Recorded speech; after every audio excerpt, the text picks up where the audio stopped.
The playoffs are here, and you can predict the action all the way to the finals with FanDuel Predicts. Predict the spread, the total points, and even the game-winning moments that make the playoffs. Sign up and get a $25 bonus with FanDuel Predicts. Offered by FanDuel Prediction Markets, LLC, a registered futures commission merchant. 18-plus bonus is non-withdrawable and expires 7 days after receipt. Trading derivatives involves significant risk and may not be suitable for all investors. Manage your activity with their consumer protection tools. Restrictions apply. See terms at FanDuel.com/predicts/bonus-offer-terms. Listen, all you New Yorkers. Taxi. Okay, man, we're looking around. This is the 77 WABC minicast. Tonight's adventure, as we continue here on the Dr. Sky Experience, is to discuss the story of climate and what is happening. And a guest that we call a big friend, that is, of this particular radio show, Tom Harris of the International Climate Science Coalition, will be joining us in just a moment to take your questions and comments and update us on some literal earth-shaking news coming from the world of climate science. And we'd also like to thank our helmsmen, both Tony and Bill, for steering us in the right direction with the powerful signal that you expect from this radio station. My email, and I do answer them all and appreciate everybody out there who does send me one, inquiries, comments, both plus and minus, is DRSKY, Dr. Sky at WABCRadio.com.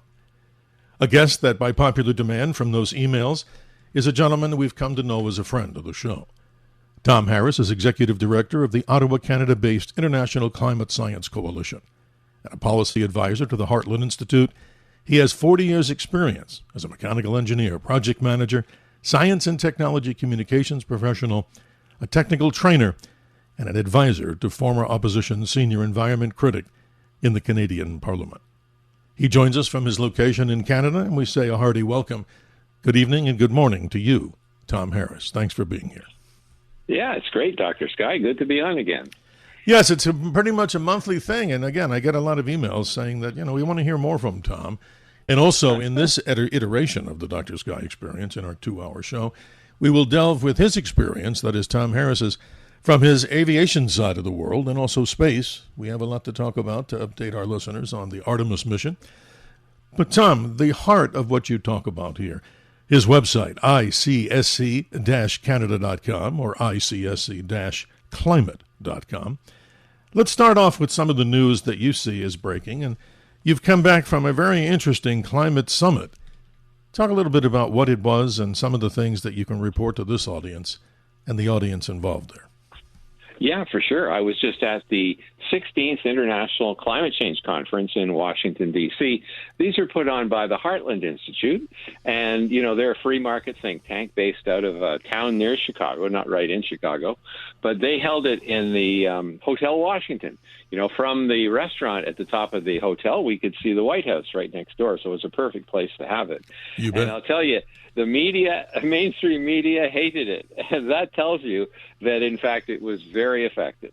Very effective. That's amazing. And, the analogy I use is that bomber pilots know that you only get flak when you're over the target. They don't bother to waste ammunition if you're bombing a cow pasture. So Heartland should take heed. They should really be happy that they were attacked so viciously in the New York Times and other places. So it was a super successful conference. They brought in as the first speaker the head of the EPA, Lee Zeldin. Yes. And it was quite an amazing speech. And it really set the tone, because here's what he said to the audience. You never accepted flawed, pessimistic assumptions. You never accepted taxpayer dollars being lit on fire. You never accepted having agency heads get creative with the law and saying, if the law doesn't say we can't, then I guess we can. And here's his conclusion. This morning and today, all of you gathered here in D.C. is a moment to celebrate. It's a day of vindication. And indeed it is. And in fact, the whole point of the conference, Sure. their headline was Climate Realism Rising. And indeed, it was a great event. And I tell you, one thing that was really great about it is that there were young people involved, not just us old white, not just us old guys, but there was a special panel which had some very effective young people. And so we're seeing they're waking up too. That's amazing. It's identified, as you can tell us more, the 16th International Conference on Climate Change, also co-sponsored by the Heartland Institute that you're a part of for so many years. And the question, Mr. Harris, that I propose to the audience In your opinion, ladies and gentlemen, what about the climate situation? Fact or fiction? And even more importantly, how will it affect you in these concerning times and also coming up in the future? And those questions and comments and dialogue, we're available for you at 1-800-848-9222. Yes, that's interesting. As Lee Zeldin, of course, the EPA administrator, as you're telling us, talking about this positivity called climate realism on the rise. So give us some specifics here. I mean, so people who may not have heard this in our last iteration, talk about what the EPA, through President Trump, what has happened now about easing up some of these restrictions that came through in the previous administration or two. Oh, that's right. In 2009, under the Obama administration, they passed something called the EPA endangerment finding. They decided that carbon dioxide should be treated as a pollutant and that, in fact, it endangered human health and welfare.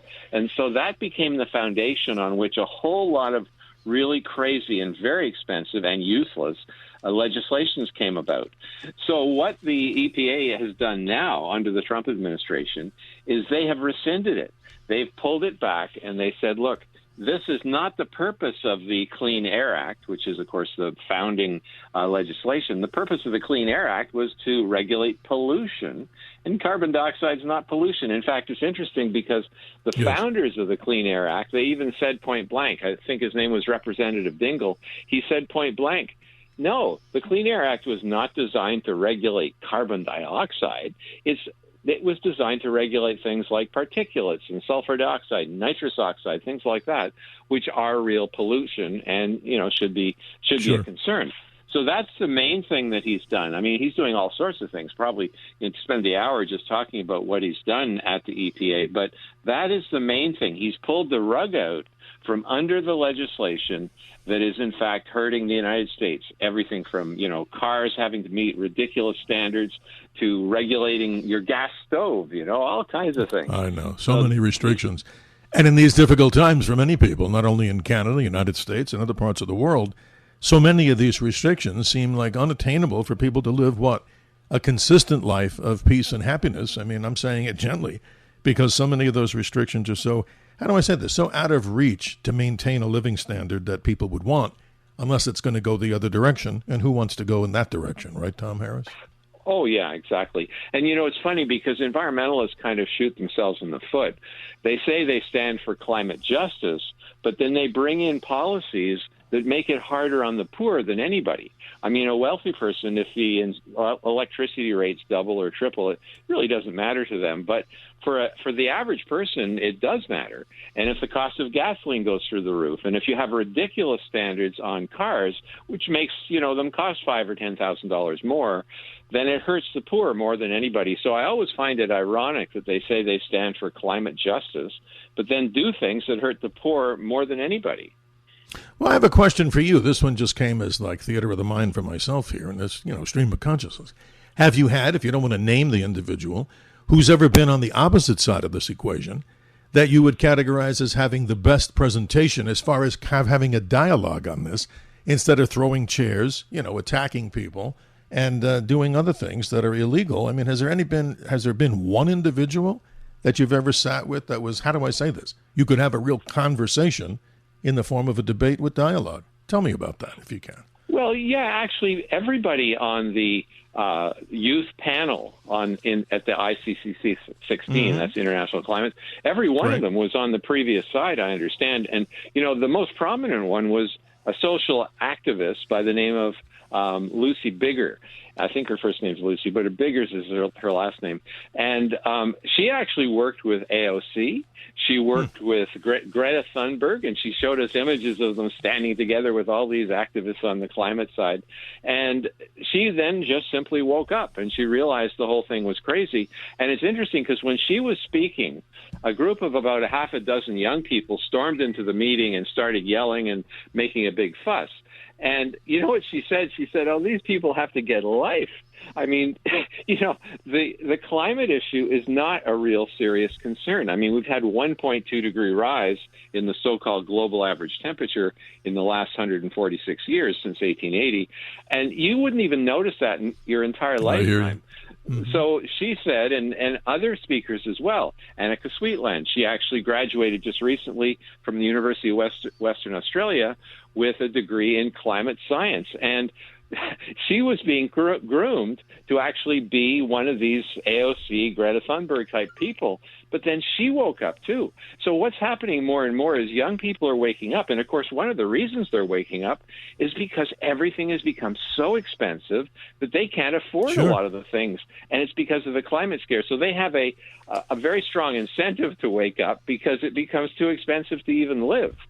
You're right, Tom, and this is interesting. With all the things that people are concerned about, the war in Iran, oil prices, people trying to live a decent life, taxation, all kinds of things, AI coming in intercession. I don't want to be depressing, but the thing with climate is that this is very interesting. So we talk about this, you've talked about this. The other side of the coin says things are settled.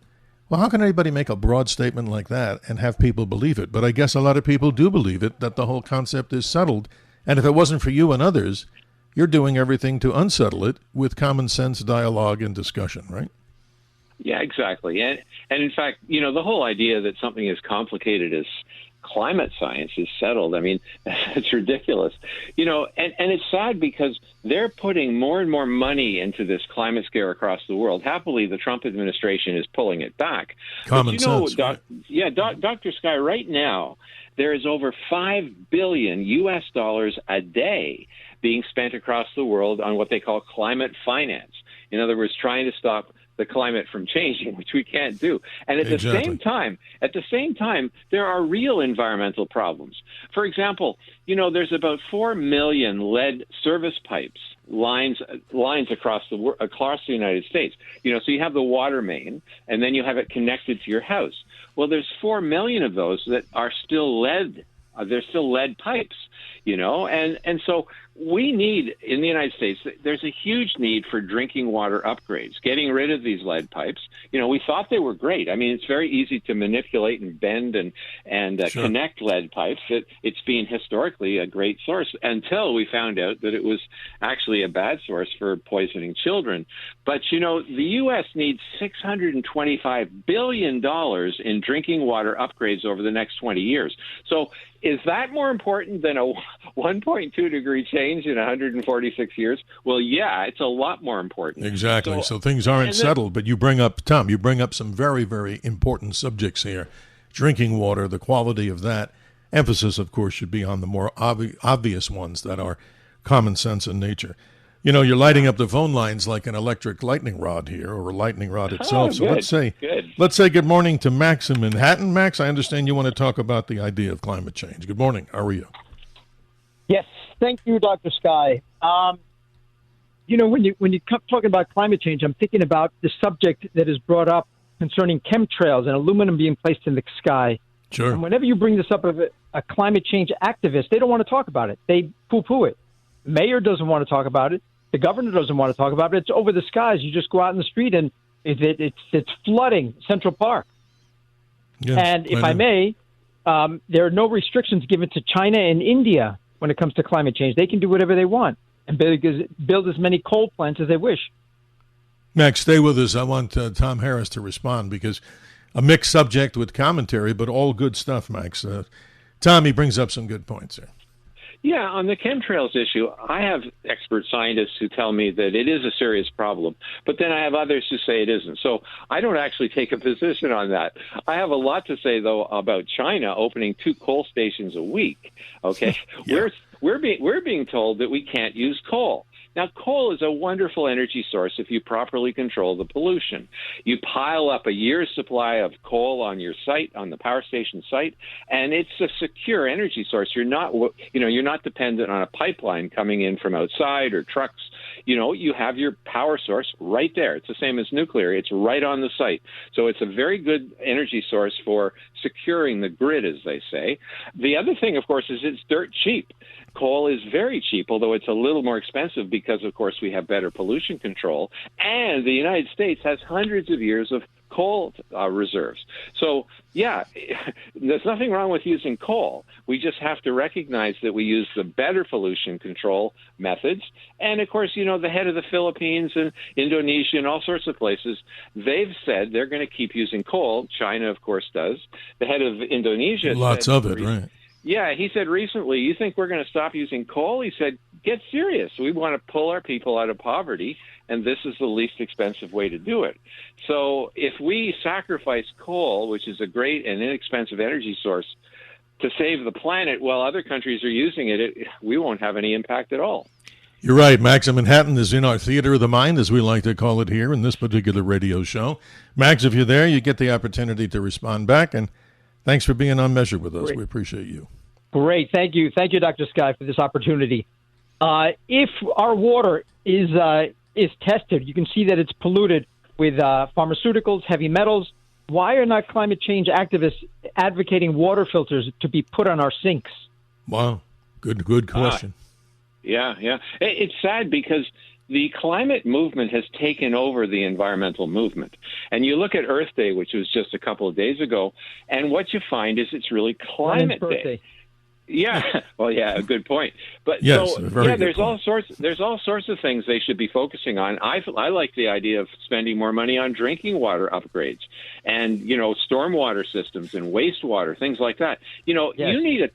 You need an infrastructure spending of over $1 trillion in the United States to get your water and wastewater up to the right level.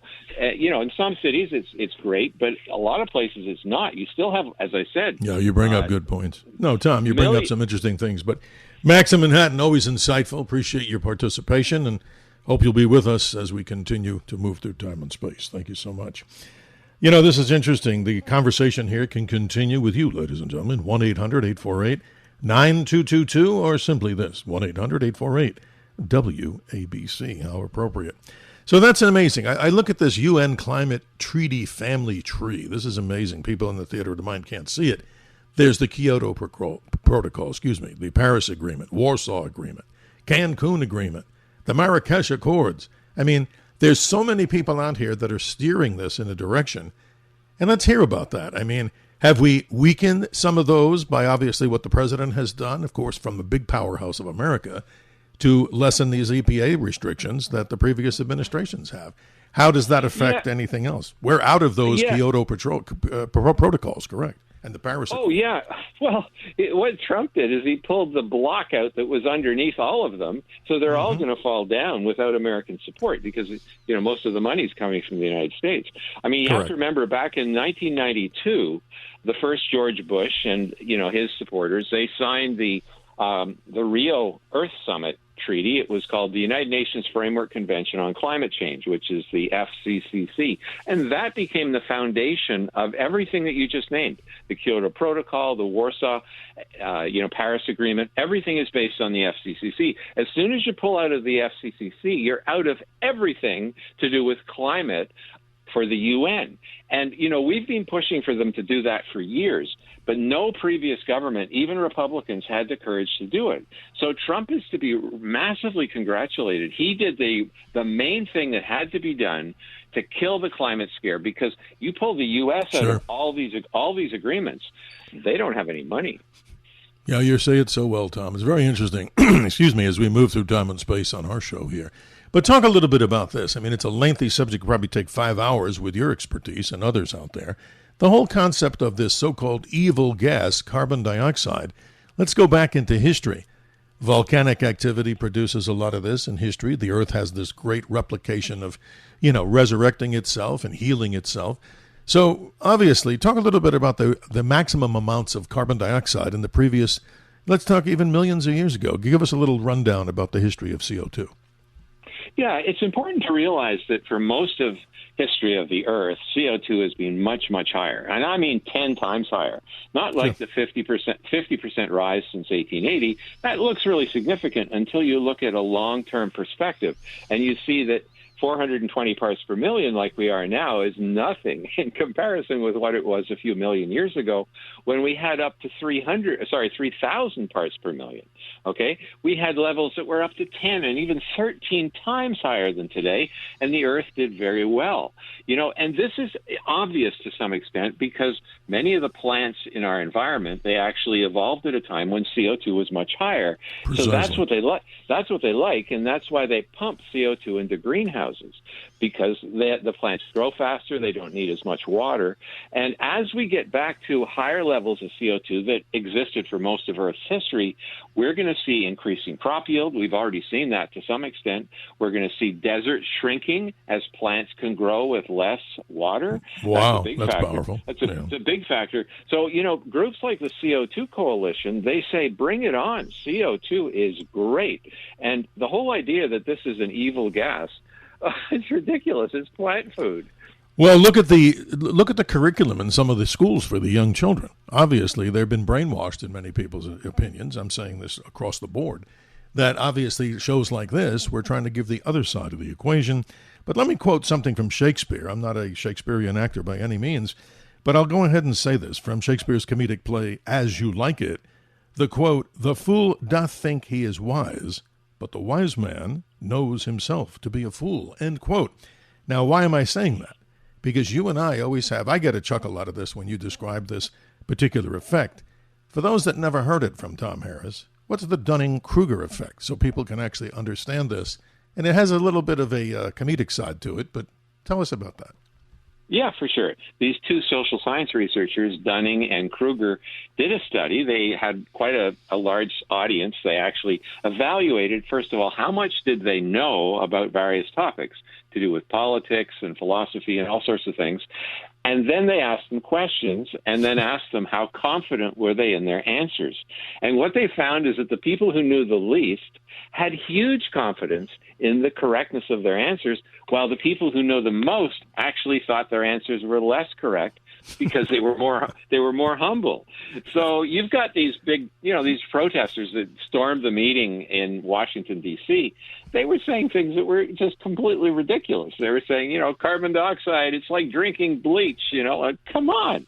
Like they really don't know what they're talking about. And what you find, you see these testimonies from climate experts, and they'll ask the people, the politicians, they'll say, what do you think is the level of carbon dioxide in the atmosphere now? They don't know. They don't even know the basics. And this is something I find, Greenpeace came to my door a few years ago, and they said, well, you give money to help us fight climate change. And I said, yeah. Would you please stop the next glacial from coming? Because last time that happened, Canada, you couldn't live here. There was like 2 kilometers of ice over our head. Will you please stop that? Yes, please do. And they looked at me like, duh. And they just don't understand that we're in a warm period now, which is wonderful because for most of the last, million years, you've got these long periods of 90,000 years of very cold glacial conditions, and then about 10, 15, 20,000 years of the warm. We happen to be in the warm, thank goodness, but most of the time, makes sense. Mm-hmm. It's been glacial. The whole of Canada was covered with miles-thick ice, except for a small region in the Yukon where there wasn't enough precipitation to form the ice. But, that is when you can't live in a place. Unless you're living with nuclear reactors and you don't care that you're on solid ice. It's probably the most charged subject. I mean, other than abortion, Second Amendment. I mean, we could go on and on here, not just here in America, but all over the place. But obviously with you, Tom Harris. Ladies and gentlemen, you can, of course, go to his particular websites, and I appreciate him talking about this because it's so important to listen to this particular gentleman, a friend of the show here. And obviously, if you have a dissension in such a thing like this, that's why we have Theater of the Mind. We do this with what we call the integrity of dialogue and conversation, 1-800-848-9222. So much more to come with him because it's an important subject to talk about, and your extensive research here gives another side of the equation. Starting a business can seem like a daunting task, unless you have a partner like Shopify. They have the tools you need to start and grow your business. From designing a website to marketing to selling and beyond, Shopify can help with everything you need. There's a reason millions of companies like Mattel, Heinz, and Allbirds continue to trust and use them. With Shopify on your side, turn your big business idea into Sign up for your $1 per month trial at shopify.com/special offer.